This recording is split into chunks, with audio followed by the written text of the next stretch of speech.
Segunda-feira, 25 de maio de 2020, eu sou Antônio Tabet e este é o Segunda Chamada. Recebemos hoje o filósofo Mário Sérgio Cortella e o fundador da CUFA, Central Única das Favelas, Celso Ataíde. Estão aqui também o jornalista Bruno Bogossian e a minha ídola Mara Luque. Vamos falar de Covid-19 nas favelas, da questão econômica e de dois personagens que preferiram se fazer de mortos nessa crise. Um prefeito e um presidente.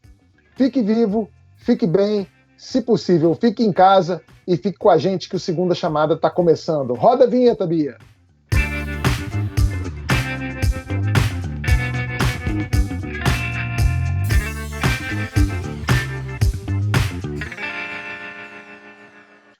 Quem quer entender como funciona o governo Bolsonaro pode assistir às quase 2 horas de reunião ministerial do dia 22 de abril. O vídeo completo, para quem quiser assistir, está aqui no canal. Essa reunião aconteceu quando já havia quase 3 mil mortos por Covid-19 no país. Hoje temos mais de 22 mil.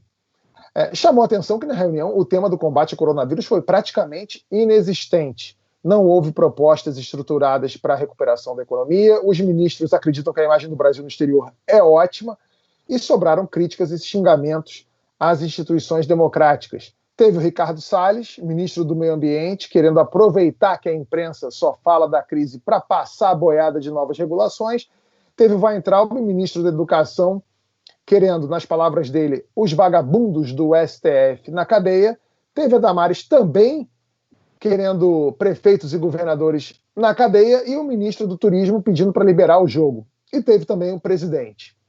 Na reunião, Bolsonaro deixou claro que quer informação da polícia e dos gabinetes de segurança e quer saber, segundo ele mesmo, e perdão pelo eufemismo, se vão ferrar ou não amigos e familiares dele. Ele também quer liberar o IPHAN para as obras do Luciano Hang, também conhecido como Velho da Man, o que ele já fez, e quer armar a população. Bruno, esse trecho das armas foi o que mais me pegou, foi mais assustador para mim. O Bolsonaro fala em armar a população para lutar, e ele fala em lutar pela liberdade, lutar contra o isolamento social. Mas, Bruno, quem exatamente o Bolsonaro quer armar? Obviamente, ele não está falando de armar toda a população, porque ele, nessa discussão, quando ele apresenta esse tema, ele não está falando isso sob um viés específico da liberdade, né? Porque se a gente olhar bem o discurso público dele desde a campanha, quando ele falava em armas, ele falava ali de uma maneira heróica sobre a visão dele, de que a liberdade está acima de tudo, acima de qualquer propósito, e, portanto, cada cidadão poderia decidir se compra uma arma, tem uma arma ou não tem uma arma. Ali, naquele contexto, é uma coisa absolutamente muito mais grave. Ele está falando em armar a população, ele usa a expressão população, armar todo mundo, com objetivos políticos. Então, naturalmente, ele está falando de usar armas contra seus adversários políticos. Ou seja, então ele não está falando de armar todo mundo, ele está falando de armar quem concorda com ele. E existe um outro ponto ainda também mais grave em relação a isso, é que, na verdade, o Bolsonaro ele não está só falando da flexibilização em si das normas, o que de fato aconteceu ali, porque no dia seguinte a essa reunião saiu uma portaria, ele pressionou os ministros da Defesa e da Justiça a assinar uma portaria para ampliar o acesso a munições de armas de fogo. Mas ele está estimulando de fato o uso dessas armas. Vamos colocar isso absolutamente de uma maneira muito clara em perspectiva, que ele diz que as armas são para dar, essa flexibilização do uso de armas é para dar um recado aos governadores e prefeitos que implantaram medidas de isolamento social, que ele considera ali uma ditadura, ou pelo menos alguma coisa ali semelhante a uma ditadura, porque estaria subjugando a população, o que não é verdade. A gente está falando de medidas baseadas em um entendimento técnico, que pode ser discutível, pode ser falho até esse entendimento de que o isolamento social é uma medida, é a principal medida para conter o alastramento do coronavírus. Ok, pode se discutir isso, embora haja muito poucos elementos para se discordar disso, pelo menos por enquanto. Mas o Bolsonaro quer dizer que a maneira de se reagir a essas medidas é com arma de fogo, é dando tiro. Isso é absolutamente inconcebível. Quem tem uma visão ditatorial sobre a federação, sobre as instituições, sobre a democracia, claramente é ele. Cortella, você é filósofo. Qual é a filosofia deste governo Bolsonaro? Há várias possibilidades, né? Ela pode ser olhada, essa forma de governança ou do modo como se conduzem alguns dos atos como sendo algo marcado por aquilo que na antiguidade né, o grande, o especial, né, pensador Platão chamava, né, de origem a partir de uma mescla de elementos que podem gerar algo que é o caos, de um lado, e, por outro lado, a construção, né, de uma obra que seja nítida. Eu acho que, se a gente olha no campo da filosofia, há vários momentos em que há aí, sim, né, uma aproximação em relação ao que é caótico, né? E o caótico não é necessariamente aquilo que é absolutamente desordenado, mas ele é a produção de uma confusão em várias situações que acaba dificultando, né, uma sequência nítida para a ação das pessoas. Quando a gente observa, não é só esse governo que assim faz, mas esse governo atualmente ele tem tido, ou de modo intencional, ou como uma capacidade, né, despropositada, mas ao mesmo tempo com um resultado concreto, um modo de ação que gera perturbação na possibilidade de ação, de raciocínio, de encaminhamento que a gente entenda como sendo marcado, né, pela possibilidade do bom senso. Né? Nesse campo, a filosofia talvez ela se aproximasse, muito mais, né, do que o Nietzsche um dia, né, trouxe à tona ali na introdução do Além do Bem e do Mal, quando ele dizia, quando você olha muito perto e fundo para o abismo, ele olha de volta para você.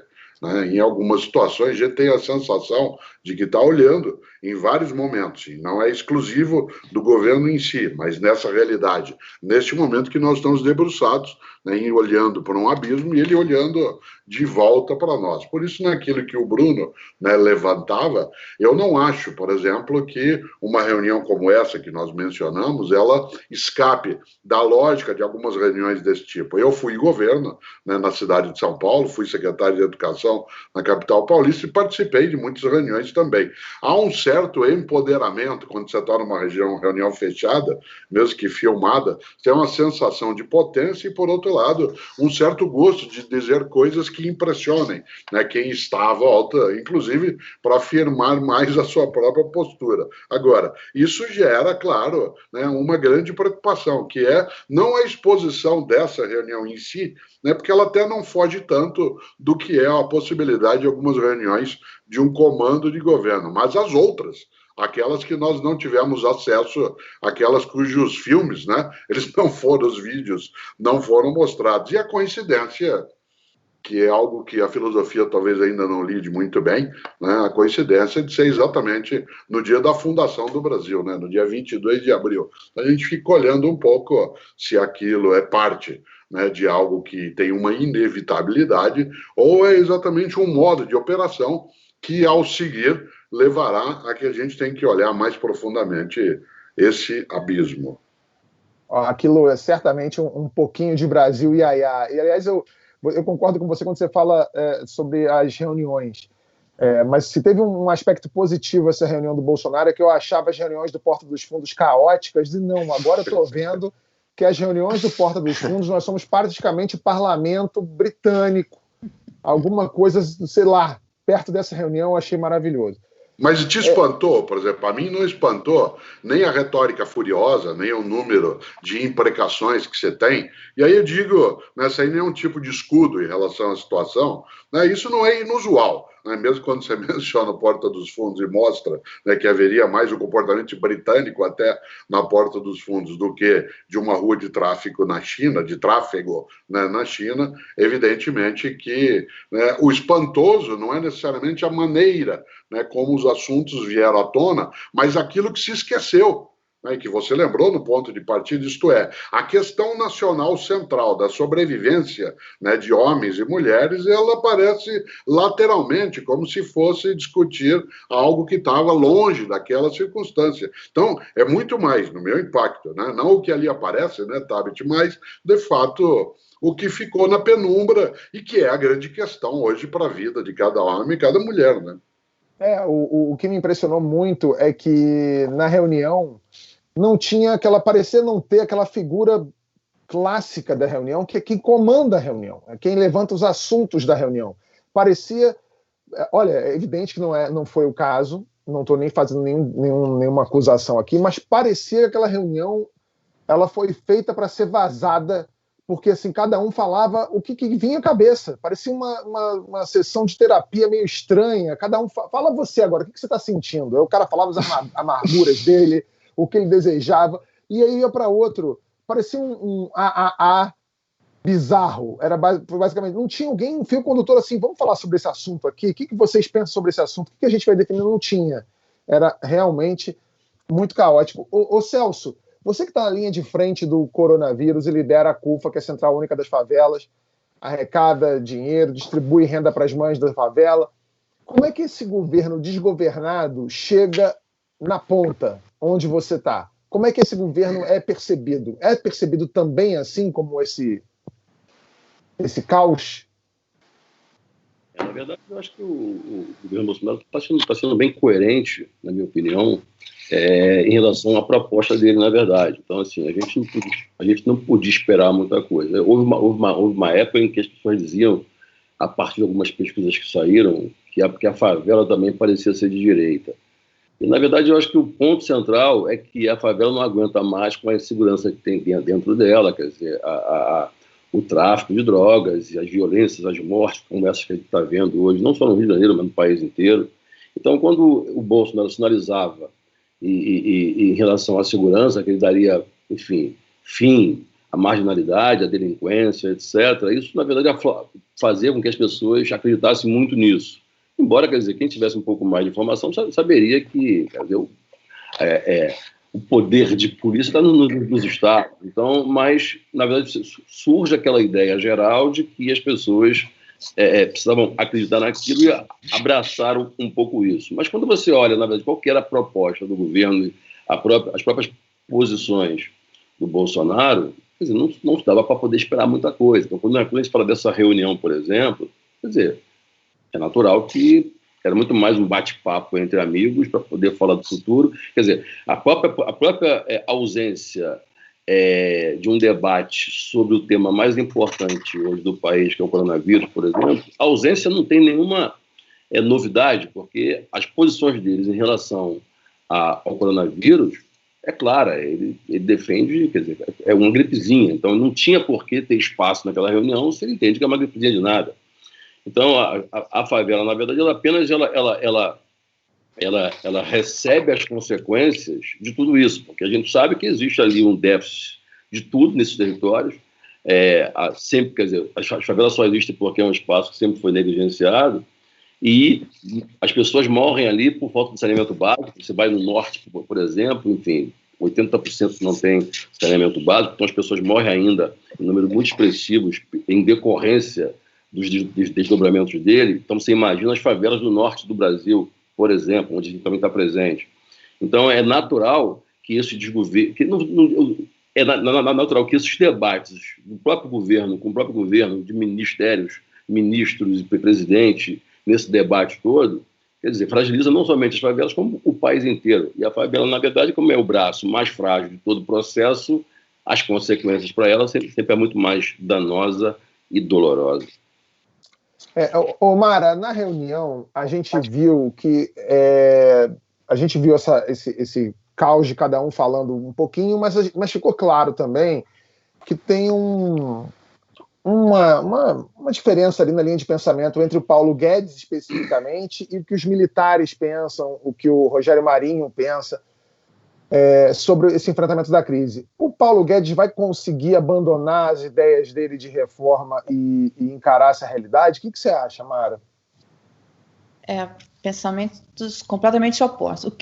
O que ficou claro ali na questão econômica da mesma forma que a gente já imaginava que viria a tragédia sanitária numa proporção muito maior, dado o que o presidente falava, que a gente agora está vendo que a tragédia econômica também será grande.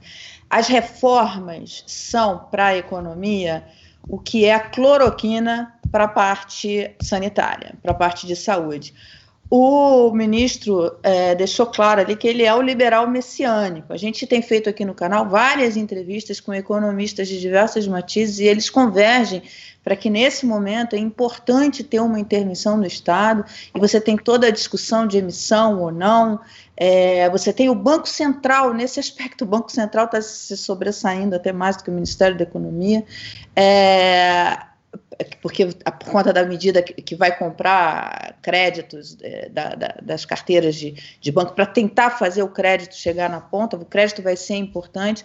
Agora, ali ficou claro que o ministro Paulo Guedes, ele quer a cloroquina para a economia, que são as reformas. Ele não abre mão disso, ele realmente acha que o caminho para sair dessa profunda crise econômica que começa a vir são as reformas. Ele fala ali que precisa ter o investimento estrangeiro no turismo. A indústria de turismo no mundo está toda despedaçada. Enfim, você tem os Estados Unidos agora bloqueando a entrada de brasileiros, e os brasileiros, como é que a gente vai fazer aqui? Como é que a gente vai atrair investimentos estrangeiros quando todos os jornais estrangeiros na Europa, nos Estados Unidos, os principais jornais econômicos como o Financial Times, por exemplo, metendo a lenha no presidente? Quer dizer, como é que vem um investidor para o Brasil, para um país onde o presidente quer armar a população e está falando, vem para a rua e mata todo mundo? Como é que o investidor fala assim, como é que eu vou botar meu dinheiro nesse país que pode ter uma guerra civil a qualquer minuto? E o ministro deixou claro que ele não abre mão, é o que o mercado vem chamando de liberal messiânico. O mercado reagiu bem na sexta-feira, né, no aftermarket, o dólar futuro caindo, a bolsa subindo, porque entendeu que ali não tinha nenhuma prova contra o presidente e que o ministro Paulo Guedes ainda sai fortalecido. Mas isso deve mudar, essa percepção deve começar a mudar quando houver um embate mais forte entre o presidente e o ministro. E eu acho, assim, conversando com alguns analistas, e eu concordo com isso deve aparecer na hora de decidir se vai aumentar o prazo da ajuda emergencial ou não. O ministro deixou claro que ele é contra. É um dinheiro importante, Celso pode falar, toda vez que a gente falar R$600, é muito dinheiro, tem muitas pessoas ali que nunca viram esse dinheiro, as pessoas falam, que absurdo, como é muito dinheiro. Num país tão desigual como o nosso, infelizmente, R$600 é muito dinheiro para muitas famílias que não viram até agora tanto dinheiro assim. E aí você fala, né, tanto dinheiro, R$600, mas infelizmente, assim, essa é a nossa tragédia de desigualdade. Agora, isso... Bruno pode até explicar melhor, isso tem sustentado bastante a popularidade do presidente. O presidente, não sei como é que ele vai atender os apelos do ministro, que quer fazer reforma, quer acabar com essa... acha que não pode, o Brasil vai ter que estudar medidas para poder resolver a sua questão fiscal, e nesse momento os economistas convergem que é para a intervenção do Estado, só que o ministro deixou claro ali que ele não abre mão daquela proposta com que ele entrou no governo. Ele não se dá conta da tragédia que estamos vivendo, ele continua com as mesmas propostas. A gente não viu nenhuma medida, nenhuma proposta para enfrentar a tragédia sanitária, e não vimos nenhuma proposta para enfrentar a tragédia econômica. Você vê o embate ali do Marinho com ele, mas mesmo as questões do Marinho, elas estão ancoradas no pensamento desenvolvimentista do governo militar. Não uma proposta específica para este momento que nós estamos vivendo. Cortella, o ser humano em geral tem muita dificuldade para se libertar dos seus esquemas de pensamento, certo? Mas qual é o limite? Um liberal como o Paulo Guedes, por exemplo, muita gente diz que ele não muda independentemente das circunstâncias. É possível isso, uma pessoa ser tão pragmática, talvez, eu não sei se esse é o termo correto, para ignorar tudo o que está acontecendo ao redor e pensar nisso. Por exemplo, ele sugerir que o turismo vai ser uma das tábuas da salvação para o Brasil, nesse momento, como a Mara falou, é completamente inimaginável, mas ele estava lá na reunião defendendo isso. E você sabe que há dois modos básicos pelos quais uma pessoa muda de concepção. Um convencimento interno, a partir do raciocínio, a reflexão, a meditação, por isso um ato intelectual. O segundo modo é um susto muito grande. Isto é, pessoas que, por exemplo, durante agora a pandemia, em vários lugares do mundo, indicavam, né, que isso não tinha um impacto tão significativo, né, na vida e na saúde das pessoas, mudaram a percepção quando pegaram o vírus. Isto é, quando foram por eles atingidos e, acima de tudo, tiveram ali um desconforto. Há várias personagens, né, no Brasil e fora do Brasil, que, atingidas pela própria realidade, acabaram mudando já na página 2 o modo como olhava as coisas. Eu me lembro de comentários da Mara, né, em 2008, quando, né, da grande crise nos Estados Unidos, que aquela nação que tem um ideário de liberalismo econômico, né, aquilo que chamam aí de escola de Chicago, que mal a crise veio à tona, imediatamente o poder público foi lá e colocou recursos para salvar uma área privada muito extensa, mudando o que se entenderia como um sustentáculo ideológico, inamovível, que era uma prática ligada a países de economia centralizada e assim por diante. Por isso, acho, inclusive, Tabet, que, como eu mencionava Platão antes, quando Platão diz que antes de existir o mundo organizado havia o caos, e que chegou um demiurgo, isto é,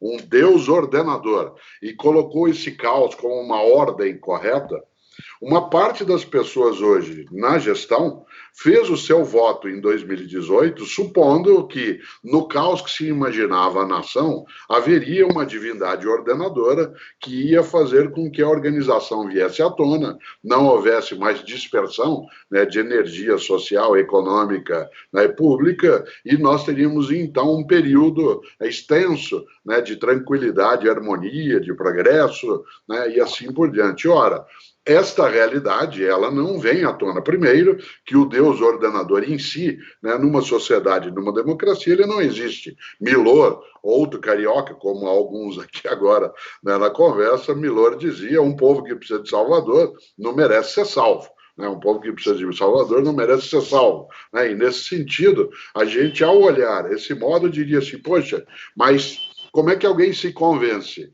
Ou porque, como eu dizia, ela chegou à percepção de que esse é o modo correto, porque esse é um ato intelectual, ou o tranco foi tão grande. Várias pessoas que nas eleições de 2018 fizeram a sua escolha, pode ser que estejam revendo essa possibilidade, e outras não necessariamente. Isso significa que há uma frase antiga dos grandes gregos que diziam que contra a burrice nem os deuses conseguem sucesso.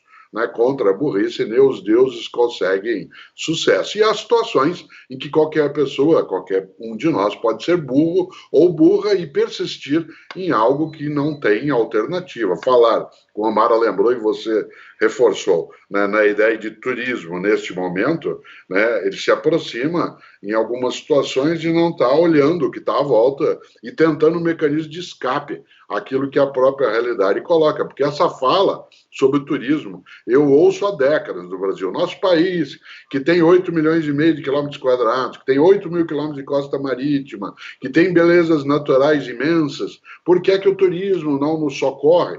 Essa é uma conversa mais antiga, só que colocá-la agora, ela é extemporânea, ela é fora de ponto. Portanto, fica mais difícil imaginar, que as pessoas não desejem, em alguns momentos, simular que a realidade não é do jeito que elas querem. E aí se aproxima de uma recusa intelectual a ter de enfrentar, a própria dificuldade. Isso me deixa, a sua resposta é completa, perfeita, mas isso me deixa ainda mais assustado, porque se existem essas duas possibilidades para a pessoa mudar de ideia, uma delas é a pessoa pensar e a partir desse pensamento consigo mesmo ela poder ir adiante, eu entendo que não tenha essa, mas se ele não receber um tranco até agora, depois de 1 ano e meio do que está acontecendo, eu não sei qual é o tranco que precisa vir para ele. O tranco talvez seja, e aí, Celso, é com você que eu quero saber, para esse pessoal, a Mara estava falando dos R$600, esse auxílio garante o que tem ainda de apoio ao Bolsonaro nas camadas mais pobres da população, Celso? Na verdade, eu não sei se necessariamente seria apoio. As pessoas vivem, as pessoas nas favelas, elas não estão preocupadas com o estado máximo ou o estado mínimo, querem um estado que funcione.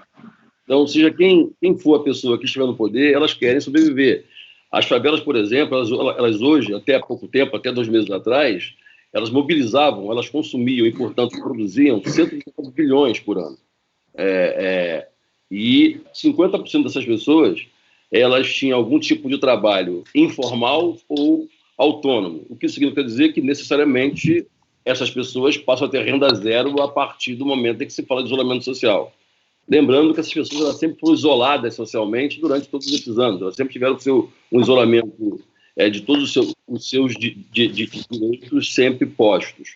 O fato é que elas sempre aceitaram esse isolamento, elas sempre foram represadas e aceitaram porque elas sempre sonharam com dias melhores, sempre sonharam com novas possibilidades, independente de quem está ou não no poder. Quando essas pessoas elas conseguem trabalhar de camelô, como bilheteiro de jogo de futebol, num bar, à noite, numa escola de samba, enfim, fazer as suas mais diversas atividades, elas conseguem garantir a sua renda mínima, ali que seja. Quando elas não têm renda nenhuma, não tem a quem pedir, porque nem patrão elas têm para poder pedir um vale, elas, na verdade, elas têm renda zero, e aí você começa a se aproximar efetivamente de um caos, de uma anomalia social. Quando a gente começa a mobilizar recursos, quando a gente começa a mobilizar, fazer transferência de renda, você tem 2 polos aí. Um é fazer com que a renda chegue nessas pessoas, você vai se distanciando de uma possível convulsão social, algo que a gente nunca passou por isso aqui, pelo menos nos nossos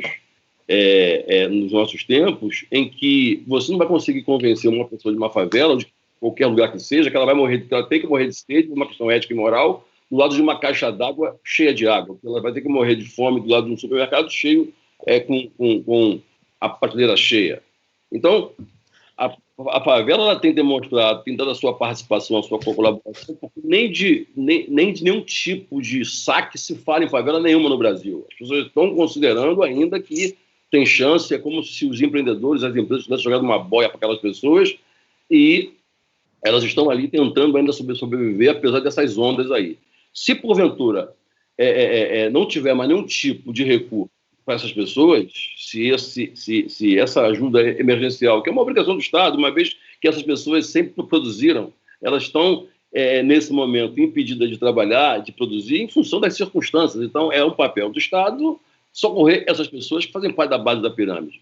E a outra parte da sociedade, da favela, que também está produzindo, é aquela também, na verdade, que é a base. Está trabalhando no supermercado, está trabalhando no posto de gasolina, quando você está no teu home office, é ela que vai te entregar a tua refeição numa moto, ela que faz a comida dessa tua refeição. Então, essas pessoas são as que estão, na verdade, em grande volume nas ruas, expostas automaticamente ao vírus, que voltam para as favelas com uma outra concepção de perigo. Não é porque você tem tanto medo do vírus, uma vez que você pegou uma barca, um trem, um metrô, um ônibus lotado, trabalhar e ficou lá com um monte de gente. Quer dizer, o teu medo, a tua relação com esse medo é outra.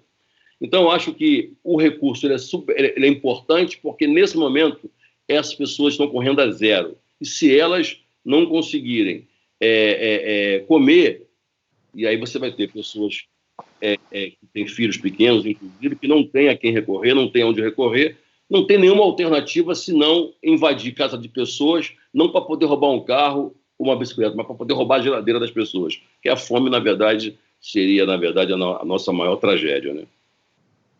Mara, você tem uma pergunta para fazer para o Celso, não é isso? Celso, você falou algo extremamente importante e pouco visível para o ministro, que é o empreendedorismo na favela. O empreendedorismo dos micros, dos pequenos. Ali ficou claro na reunião que ele não está olhando para essa turma. E essa turma tem um poder de geração de empregos e de movimentar a economia brutal no mundo inteiro. Todos os países mais desenvolvidos olham para esse setor com muito carinho e muito cuidado. Não é o caso do do ministro, pelo que ficou claro ali na reunião. Queria que você falasse um pouco desse empreendedorismo na favela, quer dizer, muita coisa, eu acho que 99% é informal, enfim, não sei, eu não tenho esses dados. A gente tem uma entrevista aqui no canal com um economista peruano que fala sobre esse mistério do capital, quer dizer, que na hora que você formaliza toda essa força empreendedora, você consegue, enfim, dar mais vigor para a economia. Como é que é esse empreendedorismo nas favelas? Na verdade, os empreendedores das favelas, da base da pirâmide, eles são muito fortes, né? Você tem, na verdade, uma economia muito forte. Para você ter uma ideia, hoje só eu tenho 400 agências de viagens de favela, onde o mercado cresceu no ano passado 3% aéreo e nós crescemos 84%. Ou seja, as pessoas elas têm recursos, elas gastam dinheiro, elas consomem uma vez que tem oportunidade. Então você tem, aí eu te dei apenas um exemplo do Celso, que morei na rua durante 6 anos, em abrigo público durante 2 anos. No entanto, a gente consegue empreender num território que as pessoas tendem a achar que é só de pobreza, de desgraça e de miséria. Aí, onde eu chamo essas pessoas de quem mora em comunidade potente e não necessariamente carente. Se a gente for falar de carência, eu queria até que no momento bater um papo com o Mário para poder a gente falar sobre a definição do que é carência, porque senão as pessoas me rotulam como alguém que mora numa comunidade carente, estão dizendo que nós somos carentes e quem não é carente é superior a essas pessoas. Então, como é que a gente separa comunidade de baixa renda com comunidade carente? Mas, enfim, o fato é que os empreendedores eles são muito fortes. Inclusive, hoje, eu tenho uma questão que é importante. Nós conseguimos mobilizar até o presente momento 80 a 90 milhões de reais em alimentos para as favelas, uma vez que existe realmente uma escassez muito grande de alimentos, de recursos para poder comprar alimentos. Nós focamos nas mães das favelas, um projeto, e aí a gente também tem uma questão do ecossistema da favela que começa a ficar mais frágil ainda, porque na medida em que eu consigo recursos, ou melhor, consigo cesta básica para poder viabilizar através de alguns parceiros, como supermercado, enfim, e levo diretamente a cesta básica para essas famílias, eu automaticamente eu pulo alguns processos. Então seria muito mais racional a gente viabilizar a renda desses mercados atacadistas para as famílias que comprariam nos mercados locais e teriam que reabastecer nos atacadistas. Do contrário, esse mesmo atacado, essas mesmas mercados vão estar, na verdade, tendo que abastecer de alimentos as pessoas o tempo todo e sequer vão conseguir rever esses recursos. O fato que nós temos hoje existe uma grande quantidade de empreendedores na base da pirâmide, o que significa que é uma escala muito grande de empregabilidade também em paralelo. Então, eu acho que eu cheguei a ter umas conversas com a FIF domingo sobre isso, para poder colocar essas questões, mas eu imagino que seja muito difícil quando o Estado está olhando para outros lugares. Então, assim, a gente não sabe, parece que o fato na prática, em que o governo está colocado, ele está claramente, isso é dito, não é nenhuma conclusão minha, isso é dito, que eles estão governando para eles. A própria Regina Duarte, quando ela entra, ela diz, bom, agora é a nossa vez de governar para as pessoas que concordam conosco. Como se quem faz cultura que não concorde com o governo, realmente tem que esperar um próximo governo surgir. O que faz com que o compromisso deles seja realmente com o tipo de empreendedor e não com esses empreendedores. E aí a gente acaba, na verdade, construindo um caminho fértil para o caos, que é uma pena, né? O Bruno, um dos pilares, quando o Cortella falou aqui que a perspectiva da população, do eleitorado, quando elegeu o Bolsonaro, era passar por um tempo de tranquilidade, que havia essa perspectiva de que teria uma liderança que assentaria as coisas, por incrível que pareça, um desses alicerces, um desses símbolos era Sérgio Moro, que denunciou o Jair Bolsonaro na tentativa de interferência na Polícia Federal. Ele deu uma entrevista ontem ao Fantástico e disse que o governo não luta pelo combate à corrupção e que na reunião ministerial não havia espaço para o contraditório. Bruno, ouvindo o Moro falar, parece que ele não sabia onde ele estava entrando antes de entrar, mas é por aí? Não, de jeito nenhum. A impressão realmente é essa, porque existe uma contradição muito grande do comportamento do Moro durante o governo, enquanto ele era ministro, e, obviamente, depois que ele saiu do governo.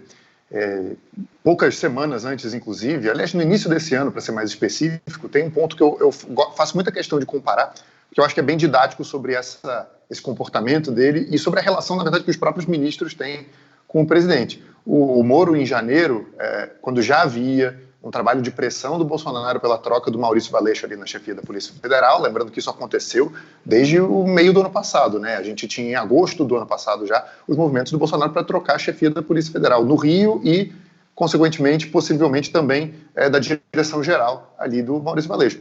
O Moro, em janeiro, numa entrevista ao Roda Viva, ele dizia que era tudo mal entendido, que não existia ali, obviamente, nenhuma interferência.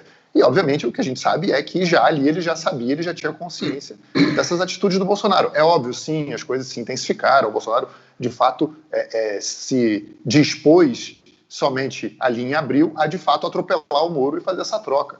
Mas o Moro, ele várias e várias vezes, ele deu declarações que minimizavam essas atitudes do Bolsonaro, tanto em relação à Polícia Federal, como em outras questões. O Moro ontem também falou que ele era contra essas mudanças, essas flexibilizações em relação às armas, né, o acesso às armas de fogo, o acesso a munições. Ele falou isso na entrevista ao Fantástico. Mas ele sempre chancelou essas medidas, essas mudanças de normas que o Bolsonaro fazia. De fato, o que a gente tem de entendimento é que não existe um espaço para contraditório dentro do governo. E essa reunião mostra isso o tempo todo. O tempo todo, os presentes ali, os ministros, eles estão buscando validação ali do presidente da República, estão todos buscando validação um dos outros, né? Exatamente, todos concordam. Não é uma reunião em que está se discutindo absolutamente nada de relevante com a exposição de diferentes pontos de vista. Agora, é uma decisão política também, de certa maneira, do Moro ter concordado com as atitudes do Bolsonaro esse tempo todo. Ele diz que as coisas foram mudando, o combate à corrupção foi sendo esvaziado, mas vamos lembrar, não houve nenhum projeto relevante e nenhuma medida relevante do governo Jair Bolsonaro que tenha sido realmente transformadora no sentido do combate à corrupção. Foi uma gestão ali da cozinha do dia a dia, do Ministério da Justiça, da questão de segurança pública, da própria Polícia Federal. Então, aliás, até pegando o ponto que o Cortella falou, que você perguntou agora, tá, sobre a questão de tranquilidade, houve, obviamente, uma interpretação distorcida sobre o que significaria tranquilidade, porque o Bolsonaro, durante a campanha, ele construiu ali um personagem que estava ligado à questão da ordem, né? Ele, com o discurso duro, o discurso contra a corrupção, contra a esquerda, enfim, todas essas oposições que ele fazia naquele momento, tudo que estava por trás disso era exatamente assim: eu sou o candidato da ordem, por isso que eu sou linha dura na segurança pública, por isso que eu sou linha dura na questão do combate à corrupção, e na verdade ordem não é tranquilidade na visão dele, ordem é outra coisa. O Bolsonaro, ele construiu ao longo desse ano e meio de governo quase, um método, na verdade, que é baseado no conflito, não na tranquilidade, é exatamente o contrário.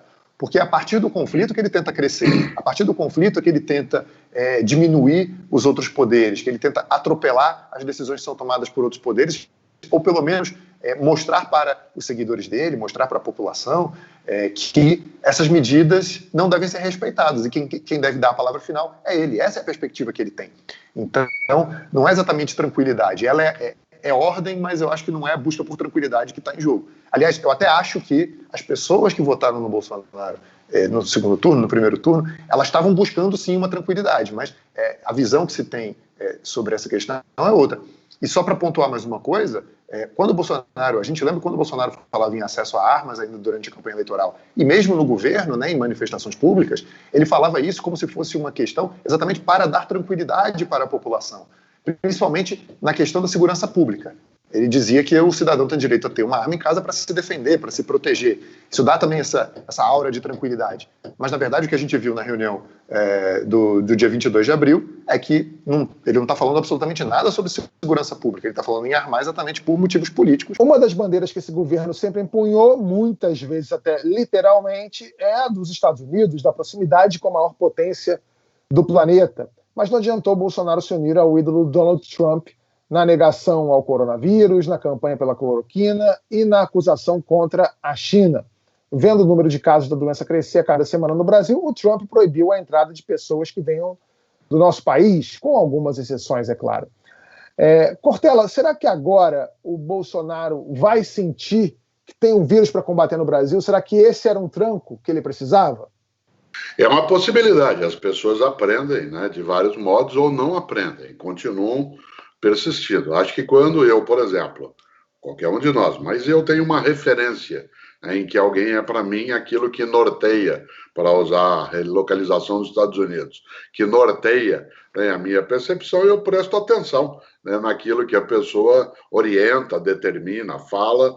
Mas se é para aprender algo mais denso, né, em relação à nação norte-americana, era mais importante que hoje parte do nosso governo, que está hoje no poder, que ele aprendesse com aquilo que fez Abraham Lincoln. Eu acho que a referência ela é um pouco mais forte. Afinal de contas, Lincoln pegou também uma nação que estava em princípio de ruptura, de esgarçamento, né, foi improvavelmente eleito, né, naquele momento, contra adversários dentro do partido dele muito poderosos, e culminou com o próprio assassinato do Lincoln, mas levou a afastar uma parcela daquilo que era a percepção caótica, né, de uma nação, e ele fez algumas coisas no campo da composição que apoiam bastante. Por outro lado, né, eu sempre gosto de lembrar, democracia não é ausência de ordem, democracia é ausência de opressão.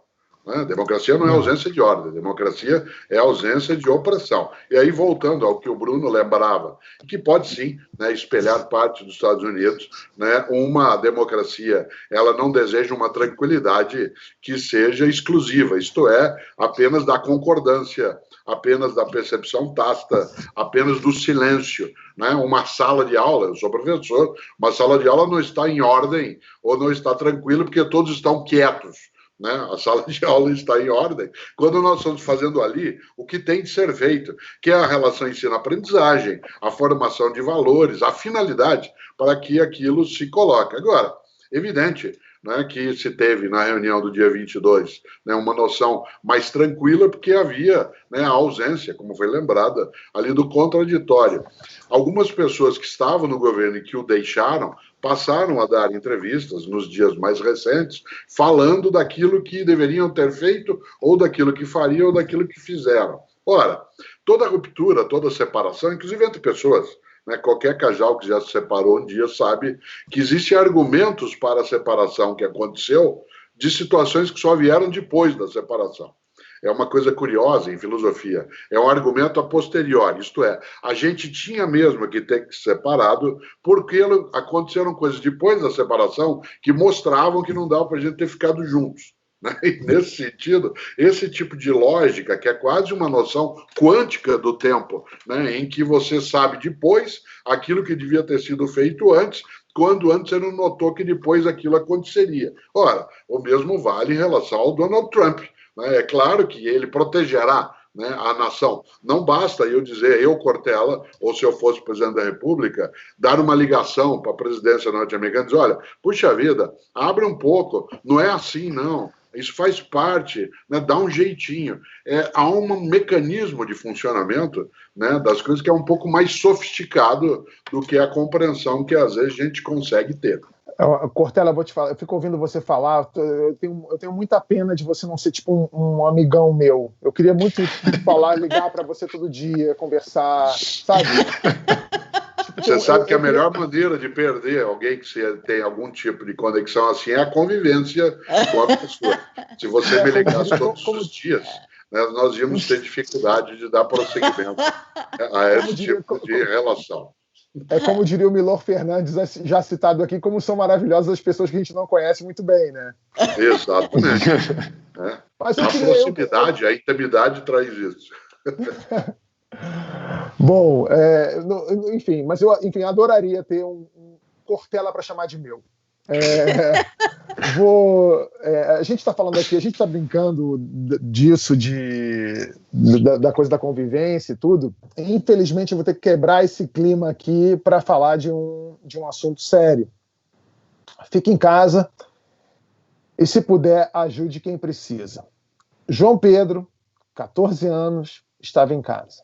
Rodrigo Cerqueira, 19 anos, estava ajudando quem precisa distribuindo cestas básicas. Ambos foram mortos pela polícia no Rio.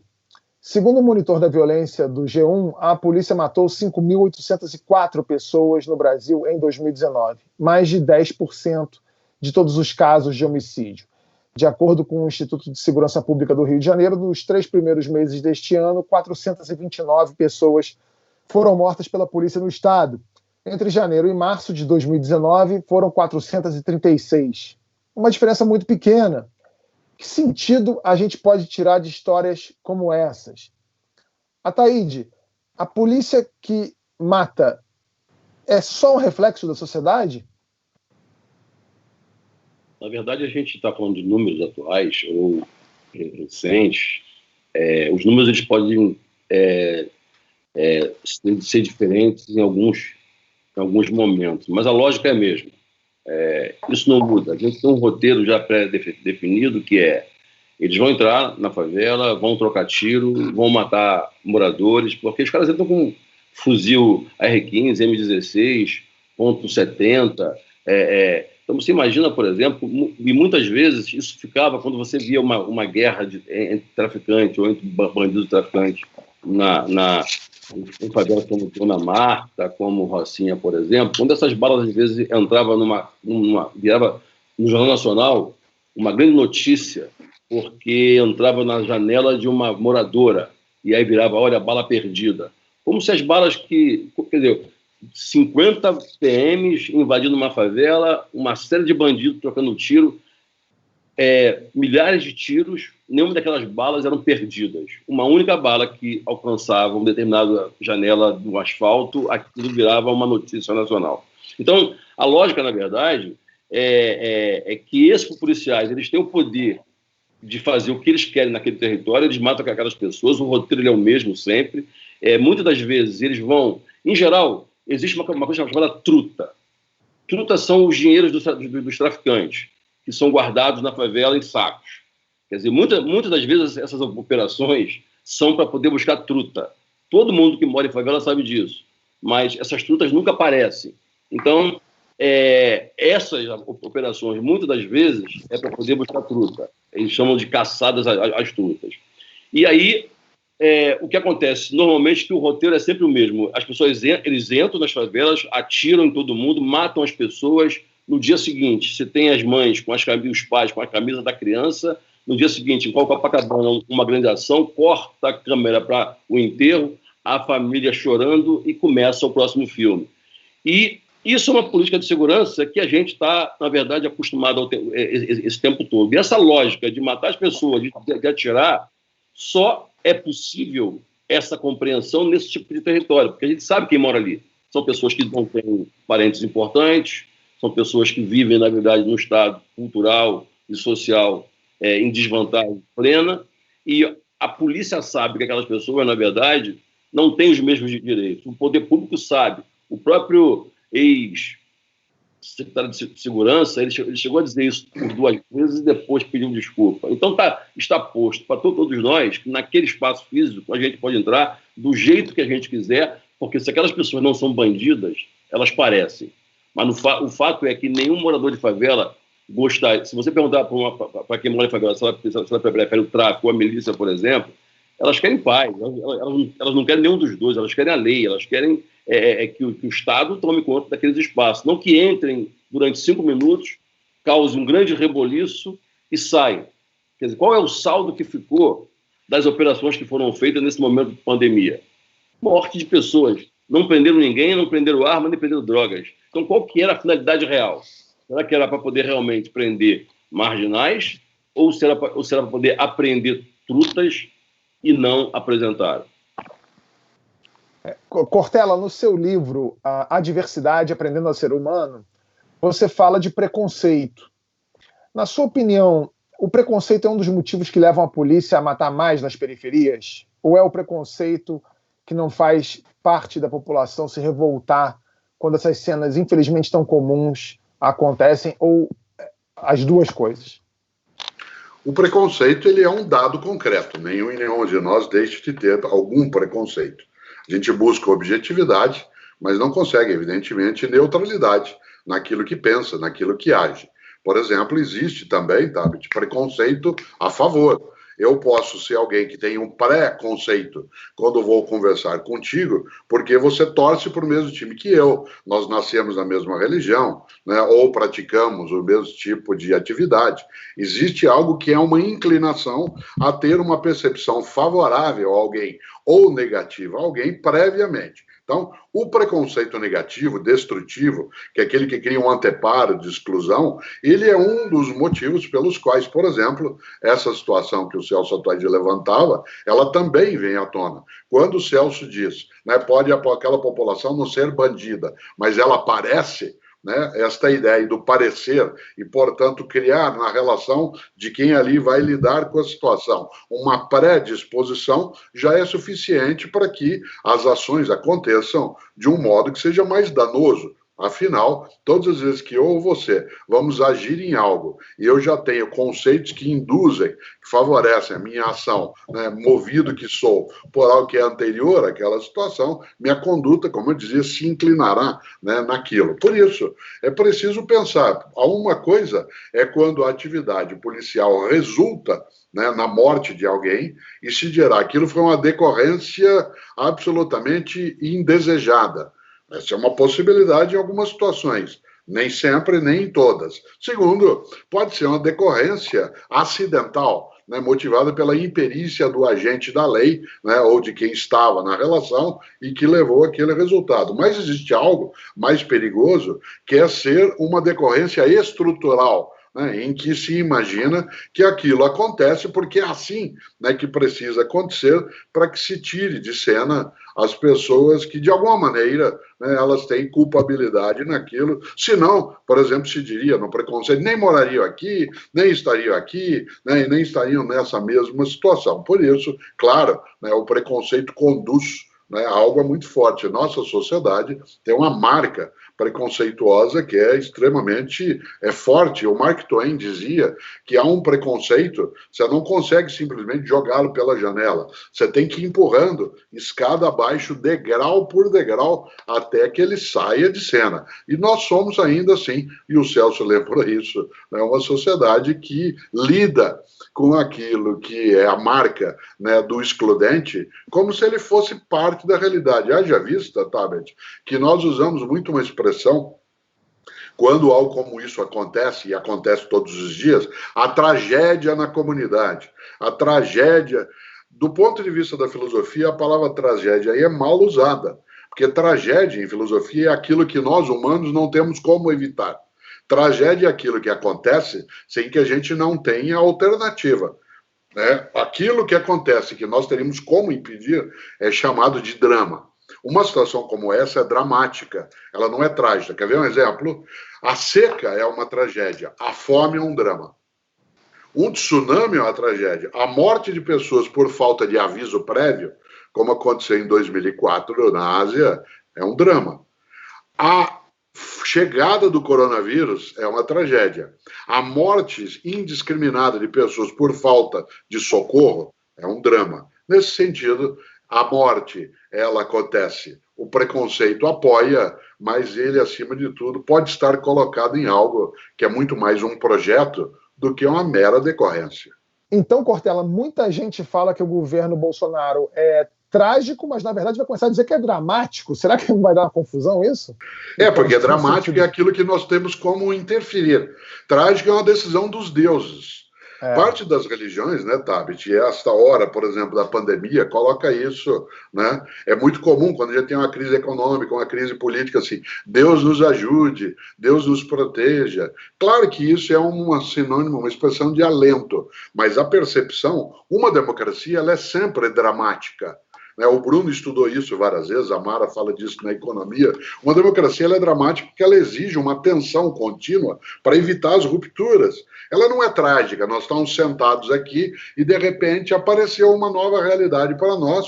Os deuses decidiram, né, que além da beleza, do turismo possível, do nosso encantamento na música, que nós íamos também ter que arcar com um peso que era uma organização da vida coletiva, né, que é uma decisão externa a nós. Não é, é drama. E quando é drama, foi a gente que criou. E se fomos nós que criamos, a gente pode descriar. dá trabalho, mas não é uma impossibilidade. Como o Cortella falou, quer dizer, o vírus é uma tragédia, mas a forma como a gente está lidando com isso virou um drama, é um drama, né? Dada aí a explicação do Cortella. Na economia, a mesma coisa, quer dizer, o legado deixado pelo vírus na economia é uma tragédia, mas a forma como a gente está lidando ou não lidando com isso é um drama. Eu queria fazer uma pergunta para o Celso, em relação ao que acontece das mortes na favela.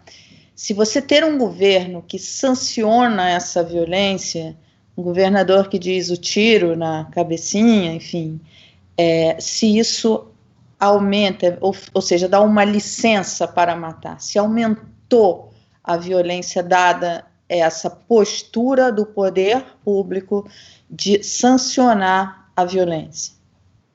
Antes do Celso responder, só para emendar na tua pergunta, Mara, quero mostrar uns números aqui que acho que até podem ajudar o Celso na resposta dele. Você disse que vai ser a devastação de uma raça chamada favela. E 2 meses depois, infelizmente, parece que você tinha razão. Em São Paulo, a doença mata mais nos bairros onde tem mais gente morando em favelas. A favela do Rio de Janeiro tem até agora 201 mortes pela doença, mais do que 14 estados e o Distrito Federal. Com um agravante, são 201 mortos para 827 casos, uma letalidade muito maior, uma letalidade de 24,3%. 4 vezes a média do Brasil, de 6,24%. O Rio Grande do Norte, onde morreram 200 pessoas, registrou 4.697 casos, letalidade de 4,26%. E aí tem o recorte racial, né? Pretos e pardos já são a maioria dos mortos. Com esses dados da doença, mais esses dados da violência que a Mara trouxe, o que é preciso para conter esse tsunami de mortes na favela?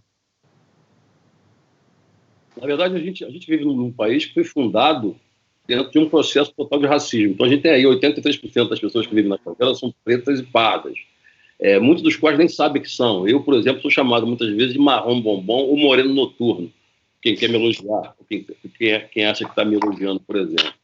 Então, é natural que quando o chefe de uma nação, o chefe de um governo de estado, enfim, o mesmo do município, quando ele, ou até mesmo quando um comandante da polícia militar, ou um comandante, enfim, de um batalhão, tem posições claras e abertas a respeito da sua tropa e que ele deseja a morte daquelas pessoas, ou na pior das hipóteses, policiais, eles não se importam com o resultado que eles vão produzir numa incursão. A gente sabe, por exemplo, que quando as pessoas chegam nas favelas e matam as pessoas por acaso, ou quando o Cortella falava, por exemplo, que pode ser que até matem as pessoas, às vezes, por uma fatalidade, só que essa fatalidade é regra hoje. Então, e aí virou regra, então a gente tem, na verdade, uma série de pessoas que são mortas, elas levam para um helicóptero, para um carro já morta, para poder, na verdade, imprimir solidariedade, imprimir compaixão, e a gente sabe que já levaram as pessoas mortas, e quem mora em favela sabe disso. Então é natural que a tropa, ela na verdade, a voz do seu líder. Isso se aplica nos governos, isso se aplica nas emissoras de televisão. Então, na verdade, você acaba, na verdade, sendo oxigenado por um pensamento ali. Obviamente que vai ter pessoas nessas estruturas que vão, na verdade, agir de forma diferente. Mas, de forma bem objetiva, o que os líderes de governos fazem é dar licença para poder matar. Aqueles que estão na ponta sabem que eles vão contar com a solidariedade, com a compreensão daqueles que vão julgá-los. E é natural, como aquele caso do Exército, por exemplo, em que deu vários tipos, porque ele sabe, como soldado do Exército, que este é um pensamento da sua corporação. Então, dificilmente, exceto se houver uma comoção, mesmo assim tem que ser muito grande para poder receber algum tipo de punição, e mesmo assim vai ser branda, provavelmente. Objetivamente, eu acho que isso influi E, automaticamente, as pessoas que vão ser abatidas por esses policiais também sabem disso, porque o recado foi dado. Agora, a gente também sabe... Oi, pode falar, Mara. Não. Pode terminar. Depois que você terminar, eu vou complementar uma... Agora, o fato é que nós, que somos presos... Eu morei em favela a minha vida inteira. Em nenhum lugar, em nenhuma parte da cidade acontece o que acontece nas favelas até hoje. Todos os moradores de favela andam com documento do celular no bolso, documento do relógio no bolso e a nota fiscal da bicicleta. Você não consegue ver isso em nenhum lugar.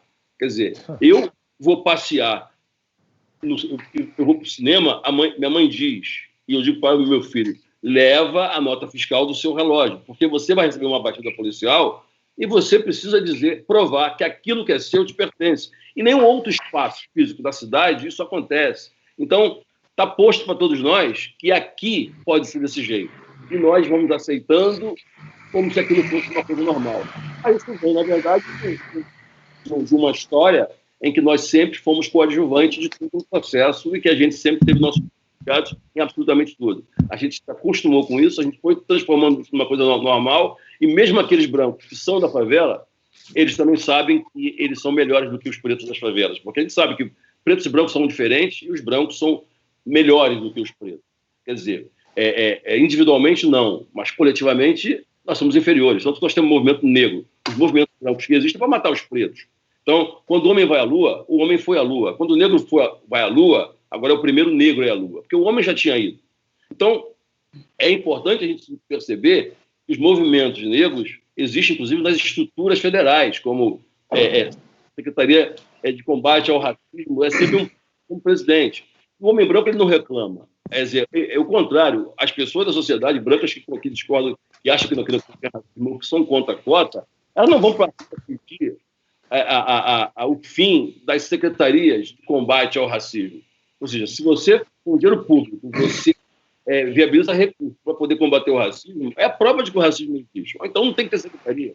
Então, esse tipo de posicionamento acaba indo para a favela também, em que eu sei que eu sou preto, eu sei que eu represento. Quando eu tenho um menino preto e um branco que sai do morro, por exemplo, da Rocinha, e vai para a praia de São Conrado, um sabe que um tem a cor do poder e o outro tem a cor da miséria. Os dois sabem disso. Tanto que quando eles brigam, um xinga outro de porra de viado, diz que porra que o pai, que a mãe é piranha, e blá, blá, blá. E no final, quando não há mais nenhum xingamento para poder eles fazerem, mas você é macaco. Você sabe, na verdade, que o que difere os dois é justamente a raça. E isso acaba, na verdade, imprimindo um monte de outras relações, inclusive com a polícia, com matança e com a aceitação de tudo isso. Infelizmente, a gente ainda tem que lidar com esse tipo de coisa. Bom, a gente está encerrando o programa, mas antes de encerrar, só uma última aqui. Nunca a expressão se fazer de morto fez tanto sentido. Jaime Rolando Urbina Torres, prefeito da cidadezinha peruana de Tantará, saiu para beber com os amigos semana passada, contrariando as ordens de lockdown do governo. A polícia baixou e o que o prefeito fez? Olha só a foto divulgada pela polícia peruana. Ele deitou num caixão de máscara na cara e olhos fechados, fingindo que estava morto. Os amigos também se esconderam em caixões. Não fico imaginando que bar é esse que tem tanto caixão dando sopa, não sei qual é. A polícia não se deixou enganar pelo cosplay de defunto e o prefeito acabou preso. Cortella, Platão recomendava que a gente pensasse nos detalhes do próprio funeral para ser lembrado da própria mortalidade. Esse prefeito é um filósofo incompreendido? É agora morto, pelo menos do ponto de vista moral, né? Afinal, a frase é antiga, a morte é um problema dos vivos. Os mortos não têm problemas. Né? Nesse sentido, o que ele deseja é retomar algo que o platonismo levantava, que é a possibilidade da vida eterna pela transmigração da alma. Olha como dá para sofisticar um pouco um ato, né, de nojeira, né, de identidade, de atividade, de uso da autoridade. Esse é um dos modos. Eu acho que o prefeito simulou a própria morte, mas ele vai ganhar uma notoriedade após a morte real dele, que é exatamente essa expressão de covardia. Aí ele não morre, ele não ficará afamado, mas vai ficar difamado. É isso. com essa do Cortella, a gente termina por aqui. Nosso programa fica aqui. Obrigado a você que ficou com a gente. Se você é membro, fica com a gente. Se você não é só clicar nesse retângulo aqui embaixo que a gente vai ter mais um trechinho de conversa aqui. A gente vai falar sobre os dados da morte no Brasil. Como é que esse país, como é que o povo vai se reerguer depois de tudo isso que a gente está passando. E eu tenho certeza que Celso e o Cortella têm coisas legais para falar para a gente. Então fica com a gente aqui, tem mais um trechinho de programa para você que é membro, para você que vai virar membro agora, e para você que não é, a gente se vê semana que vem com mais um Segunda Chamada aqui no canal My News. Tchau, tchau.